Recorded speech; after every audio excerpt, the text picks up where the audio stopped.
తెలంగాణ కాంగ్రెస్ పార్టీలో జోరు కొనసాగుతూ ఉంది. మున్సిపల్ సంబంధించిన ఎలక్షన్స్ రిజల్ట్ వచ్చిన తర్వాత మరింత జోష్లో ఉంది కాంగ్రెస్ పార్టీ అని కూడా చెప్పుకోవచ్చు. కానీ కాంగ్రెస్ నేతలు కూడా కొంత అసంతృప్తితో ఉన్నట్టు కూడా కనబడతా ఉంది. ముఖ్యంగా మునుగోడుకు సంబంధించిన ఎమ్మెల్యే రాజగోపాల్ రెడ్డి చేసిన వ్యాఖ్యలు ఇప్పుడు కాంగ్రెస్ పార్టీలో చర్చనీయంగా జరుగుతూ ఉన్నాయి. మునుగోడు గడ్డగా చౌటుప్పల్ సంబంధించిన మున్సిపల్ ఎలక్షన్ రిజల్ట్ తర్వాత చౌటుప్పల్లో మాట్లాడుతూ ప్రజలను ఉద్దేశించి మాట్లాడుతూ కాంగ్రెస్ పార్టీ ఖచ్చితంగా నాకు మంత్రి పదవి ఇస్తుందని ఆశిస్తూ ఉన్నాను. ఒకసారి మంత్రి పదవి ఇవ్వకపోతే ఖచ్చితంగా నెక్స్ట్ ముఖ్యమంత్రి నేనే అన్నట్టుగా తన వ్యాఖ్యలైతే కనబడతా ఉన్నాయి. తనకి బీజేపీ నుండి ఇటు కాంగ్రెస్ పార్టీలోకి వచ్చేటప్పుడు కూడా కాంగ్రెస్ పార్టీ అధిష్టానం కూడా మాట ఇచ్చింది. ఆ మాట తప్పితే తెలంగాణలో మరో రాజకీయ కోణం రాబోతా ఉంది. ఖచ్చితంగా నేను సీఎం అవుతా, మునుగోడును మీరు చూసుకోండి, తెలంగాణను నేను చూసుకుంటా అని కూడా రాజగోపాల్ రెడ్డి వ్యాఖ్యలు కూడా ఇప్పుడు కాంగ్రెస్ పార్టీలో కొంత హల్చల్గా మారుతూ ఉన్నాయి. గత కొద్ది రోజుల్లో నుండి కూడా రాజగోపాల్ రెడ్డి కాంగ్రెస్ పార్టీలో కొంత అసంతృప్తి వెల్లడిస్తూ ఉన్నారు. తనకు మంత్రి పదవి ఇవ్వాలని కూడా అనేక విధాలుగా బహిరంగానే మాట్లాడిన పరిస్థితి కనబడతా ఉంది. మరోసారి కూడా కాంగ్రెస్ పార్టీ ఘన విజయం తర్వాత మునుగోడు కావచ్చు, నల్గొండకు సంబంధించిన మున్సిపల్ ఎలక్షన్స్లలో వాటిలలో కూడా కాంగ్రెస్ పార్టీ అత్యధికంగా స్థానాలు గెలవడం అయితే జరిగింది.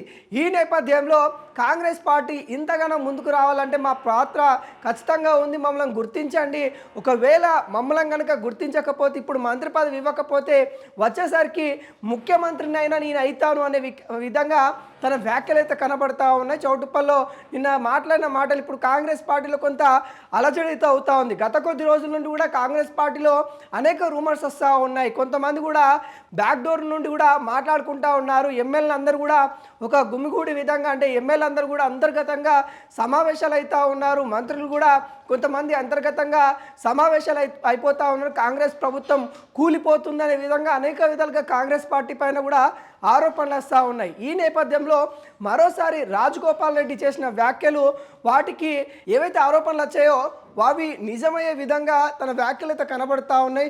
మరి నిజంగానే అలాంటి ప్రమాదం కాంగ్రెస్ పార్టీకి ఉందా అని కూడా మనం ఆలోచిస్తే ఖచ్చితంగా ఉందని కూడా చెప్పుకోవచ్చు. ఎందుకంటే కాంగ్రెస్ పార్టీలో ఇప్పటికే సీనియర్ నేతలు కూడా చాలామంది కూడా అసంతృప్తితో ఉన్నారు. కాంగ్రెస్ పార్టీ అధికారంలో అవడానికి కాంగ్రెస్లో ఉన్న సీనియర్ నేతలు చాలామంది కూడా కృషి చేస్తారు. కానీ అధికారంలోకి వచ్చిన కాంగ్రెస్ పార్టీ వాళ్ళని గుర్తించట్లేదు. ముఖ్యంగా జగిత్యాల లాంటి ఆ నియోజకవర్గాల్లో మనం చూసినట్లయితే జీవన్ రెడ్డి కూడా కీలకంగా దీంట్లో ఉన్నట్టు కూడా తెలుస్తూ ఉంది. తనకు సంబంధించిన కూడా అక్కడ వాతావరణం చూసినట్లయితే తను ఇండిపెండెంట్ క్యాండిడేట్ను పెట్టి మరి గెలిపించుకున్న పరిస్థితి కనబడతా ఉంది.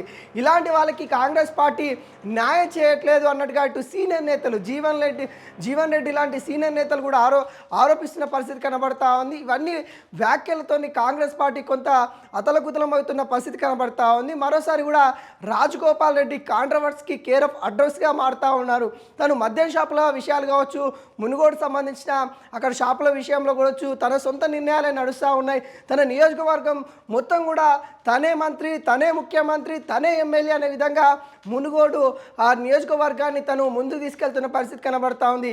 ఇదే విధంగా తెలంగాణలో నేను ప్రయత్నం చేస్తాను, ఖచ్చితంగా తెలంగాణను కూడా నేను చూసుకుంటాను, సీఎం అయ్యే అవకాశం కూడా మనకుంది, మనకేం తక్కువ అనే విధంగా రాజగోపాల్ రెడ్డి వ్యాఖ్యలు అయితే కనబడతా ఉన్నాయి. వీటిపైన కూడా కొంతమంది సీనియర్ నేతలు కూడా కొంత ఆలోచిస్తున్న పరిస్థితి కనబడతా ఉంది. మరి రేవంత్ రెడ్డికి పదవి గండం ఉందా అని అంటే కొంత ఆలోచించాల్సిన నేపథ్యం కనబడతా ఉంది.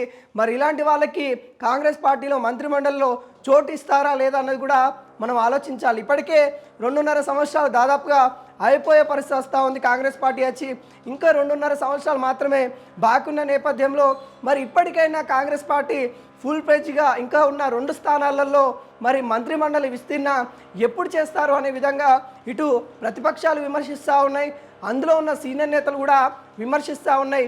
వీడన్ని విమర్శలకి కాంగ్రెస్ అధిష్టానము చెక్ పెడుతుందో లేదో చూడాల్సిన పరిస్థితి నెలకొంది.